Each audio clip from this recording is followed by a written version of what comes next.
السلام علیکم ناظرین۔ اللہ کے نام سے شروع جو نہایت ہی مہربان اور رحم کرنے والا ہے۔ پچھلی ویڈیو میں آپ نے جانا کہ حضرت امام حسن کے وصال کے بعد خلافت حضرت امیر معاویہ کو ملی۔ آپ نے بخوبی خلافت کو انجام دیا اور دین کو پروان چڑھایا۔ جب کوئی واقعہ ہونے والا ہوتا ہے تو اس کے ہونے کے اسباب بھی پیدا ہو جاتے ہیں۔ حضرت امام حسین رضی اللہ تعالیٰ عنہ کی شہادت کے اسباب اس طرح پیدا ہوئے کہ حضرت امیر معاویہ رضی اللہ تعالیٰ عنہ کا 60 ہجری میں رجب کے مہینے میں انتقال ہو گیا۔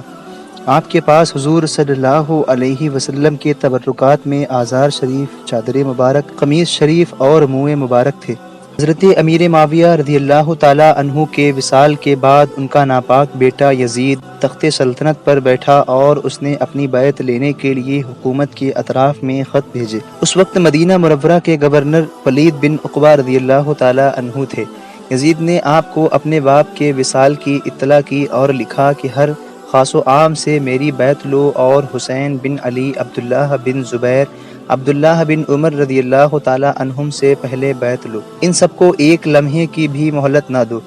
مدینہ طیبہ کا حاکم جب یزید ناپاک کی بیعت لینے کے لیے حضرت امام حسین رضی اللہ تعالیٰ عنہ کی خدمت میں حاضر ہوا تو آپ نے یزید کے ظلم و زیادتی کے سبب اس کی بیعت لینے سے انکار فرما دیا۔ حضرت امام حسین رضی اللہ تعالیٰ عنہ جانتے تھے کہ یزید ناپاک کی بیعت کا انکار اس کے غصے کا سبب بنے گا اور ناپاک یزید میری جان کا دشمن اور خون کا پیاسا ہو جائے گا، لیکن حضرت امام حسین کے تقوی و دیانتداری نے اجازت نہیں دی کہ اپنی جان کے خاطر نااہل کے ہاتھ پر بیعت کرے اور مسلمانوں کی تباہی اور دین و شریعت کی بے حرمتی کی پرواہ نہ کرے۔ اور یہ امام حسین رضی اللہ تعالیٰ عنہ جیسے نیک و صالح عزیز رسول صلی اللہ تعالیٰ علیہ وسلم، فرزند رسول صلی اللہ علیہ وسلم کے لیے کس طرح ممکن تھا؟ اگر امام حسین رضی اللہ تعالیٰ عنہ اس وقت یزید ناپاک کی بیعت کر لیتے تو یزید آپ کی بہت قدر و منزلت کرتا، آپ کے آرام و عشائش میں کوئی کمی نہیں آنے دیتا، بلکہ آپ کے پاس دنیا کی دولت کثرت سے جمع ہو جاتی، لیکن اسلام کا نظام درہم برہم ہو جاتا اور دین میں ایسا فتنہ فساد برپا ہو جاتا جسے دور کرنا پھر ناممکن ہوتا، اور یزید کی ہر برائی اور بد کرداری کے جائز و حلال ہونے کے لیے امام حسین کی بیعت سند بن جاتی اور دین و شریعت کا صحیح نقشہ مٹ جاتا۔ حالات اس قدر خراب اور بگڑ چکے تھے کہ اس برکتوں والے شہر پیاری مدینہ کو چھوڑ کر مکہ مکرمہ جانا حضرت امام حسین رضی اللہ تعالیٰ عنہ کے لیے ضروری ہو گیا۔ یہ واقعہ 4 شعبان المعظم 60 ہجری کا ہے۔ مدینہ منورہ سے جانے کی تیاریاں مکمل ہو چکی تھیں۔ حضرت امام حسین اپنے نانا جان کے روضہ اقدس پر آخری بار سلام پیش کرنے کے لیے حاضر ہوئے تھے۔ ناظرین، غور و فکر کریں اور سوچیں کہ اس وقت جب امام حسین رضی اللہ تعالیٰ عنہ روضہ اطہر پر اپنے نانا جان کے روبرو آخری سلام کے لیے حاضر ہوئے ہوں گے تو اس وقت آپ کی حالت و کیفیت کا عالم کیا ہوگا۔ بلا شبہ نور رحمت والی آنکھوں سے رنج و غم کے آنسوؤں کی برسات ہوئی ہوگی اور عرض کیا ہوگا کہ پیارے نانا جان، میں آپ کا پیارا نواسہ حسین ہوں، جس کو آپ کندھے پر بٹھایا کرتے تھے، جس کو آپ نے اپنی آغوش رحمت میں پالا تھا۔ آخری سلام پیش کرنے کے لیے حاضر ہوا ہوں۔ اے میرے نانا جان، آپ کا پیارا نواسہ مدینہ چھوڑ کر جا رہا ہے۔ میرا مدینہ میں رہنا کٹھن اور دشوار ہو گیا ہے۔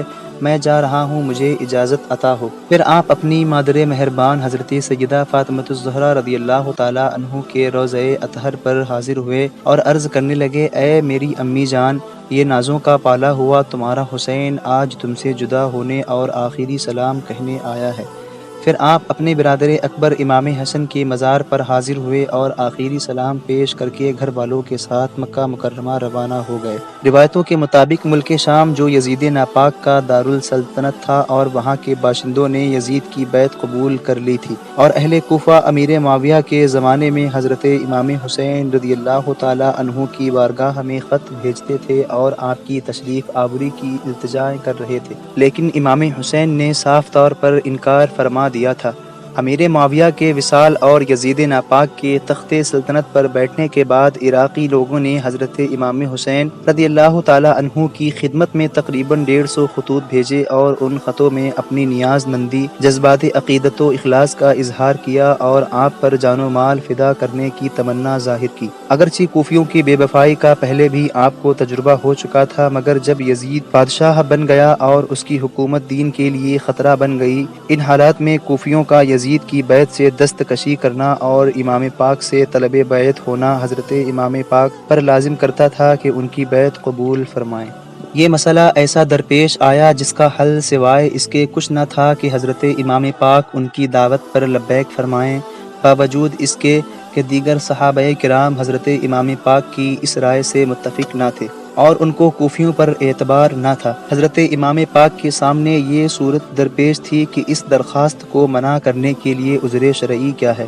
ادھر ایسے جلیل القدر صحابہ کے شدید اصرار کا لحاظ، ادھر کوفہ والوں کی درخواست منع نہ کرنے کے لیے کوئی عذر شرعی کا ہونا، امام پاک کے لیے کافی پیچیدہ مسئلہ تھا جس کا حل سوائے اس کے کچھ نہیں نظر آیا کہ پہلے حضرت امام مسلم کو بھیج دیا جائے۔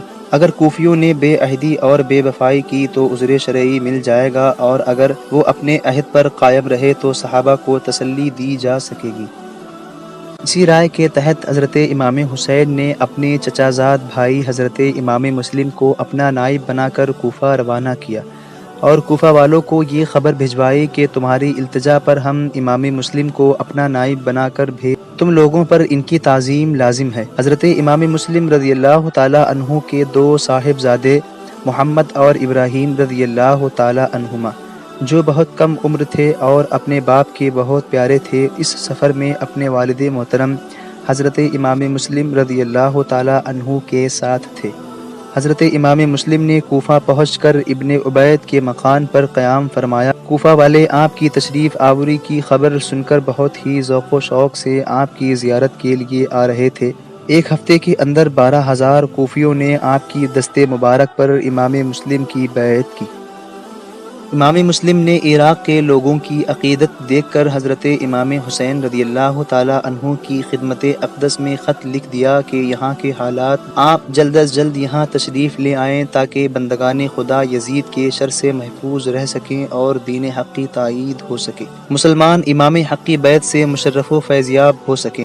حضرت نعمان بن بشیر رضی اللہ تعالی عنہ جو اس وقت کوفہ کے گورنر تھے، انہوں نے کوفہ والوں کا جوش و جذبہ دیکھ کر لوگوں کو جمع کیا اور فرمایا، اے لوگو سن لو، یہ بیعت یزید کی مرضی کے خلاف ہے، وہ اس پر بہت بھڑکے گا اور فتنہ و فساد کرے گا۔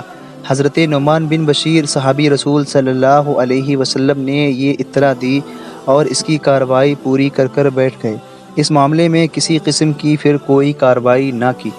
کچھ لوگ جو اب بھی یزید کے طرفدار تھے، انہوں نے یزید کو اطلاع دی کہ امام مسلم بن عقیل تشریف لائے ہیں اور کوفہ والوں میں ان کی عقیدت و محبت کا جوش بڑھ رہا ہے۔ ہزاروں کوفی ان کے ہاتھ پر امام حسین رضی اللہ تعالی عنہ کی بیعت کر چکے ہیں، مگر کوفہ کے گورنر نعمان بن بشیر نے ان کے خلاف کوئی کارروائی نہیں کی ہے اور نہ ہی ان پر کوئی سختی کی اور نہ ہی کوئی تدبیر عمل میں لائے ہیں۔ یزید نے یہ خبر سنتے ہی نعمان بن بشیر رضی اللہ تعالی عنہ کو ان کے عہدے سے برخاست کر دیا اور ان کی جگہ عبید اللہ بن زیاد جو بصرہ کا گورنر تھا، اس کو کوفہ کا بھی گورنر بنا دیا۔ عبید اللہ بن زیاد بڑا مکار تھا، وہ بصرہ سے روانہ ہوا اور اپنی فوج کو ایک مقام پر چھوڑ دیا اور خود حجازیوں کا لباس پہن کر اونٹ پر سوار ہو کر چند آدمیوں کو ساتھ لے کر رات کے اندھیرے میں مغرب و عشاء کے درمیان اس راستے سے کوفہ میں داخل ہوا جس راستے سے مکہ کے لوگ آیا کرتے تھے۔ اس عیاری و مکاری کے پیچھے اس کا یہ مقصد تھا کہ اس طور پر شہر داخل ہونا چاہیے لوگ پہچان نہ سکیں اور کوفہ والے یہ سمجھیں کہ امام حسین تشریف لے آئے ہیں، لہٰذا ایسا ہی ہوا۔ اس مکاری سے کوفہ کے لوگ دھوکے میں آ گئے۔ اہل کوفہ جن کو ہر لمحہ اور ہر آن امام حسین رضی اللہ تعالی عنہ کی تشریف آوری کا بڑے ہی بے صبری سے انتظار تھا، انہوں نے دھوکہ کھا لیا اور رات کے اندھیرے میں حجازی لباس اور مکہ شریف سے آنے والے راستے سے آتا دیکھ کر سمجھا کہ حضرت امام حسین تشریف لا رہے ہیں۔